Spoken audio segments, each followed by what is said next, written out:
La rougeole. Pourquoi c'est grave et comment se protéger? Ce soir, nous allons parler du cas de la rougeole. Ce qu'il faudrait retenir est que la rougeole fait partie des maladies qui sont sous surveillance épidémiologique ici au Niger. C'est-à-dire le genre de maladie qu'il faudrait obligatoirement déclarer. Tout simplement parce qu'un seul cas indique déjà l'existence d'une épidémie. Et quand on parle d'épidémie, ça peut vraiment être trop catastrophique.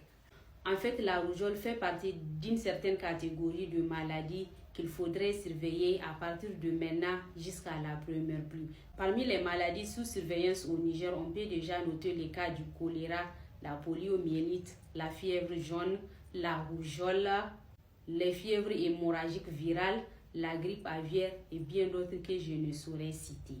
Beaucoup de gens pensent que la rougeole c'est une simple maladie infantile, mais elle peut être très dangereuse. Voici ce que tu dois savoir pour te protéger et protéger tes enfants contre la rougeole. 1. La rougeole c'est un virus très contagieux transmis par voies aériennes, notamment la toux et les éternuements. Elle peut toucher les enfants, mais aussi les adultes non vaccinés. 2. Symptômes à ne pas ignorer. Fièvre très élevée, la toux, la conjonctivite avec des éruptions cutanées sous forme de taches rouges. Elle peut également entraîner des complications graves telles que la pneumonie, l'encéphalite, voire même les décès. 3. La vaccination. La vaccination est très importante pour se protéger contre la rougeole.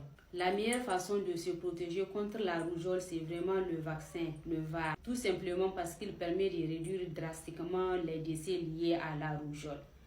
Si un de vos enfants présente des signes semblables à ceux que je viens de noter, merci de vous diriger vers le centre de santé le plus proche de chez vous. Et surtout, merci de vérifier le carnet vaccinal de vos enfants. Ruki pour la santé et le bien-être. À la prochaine.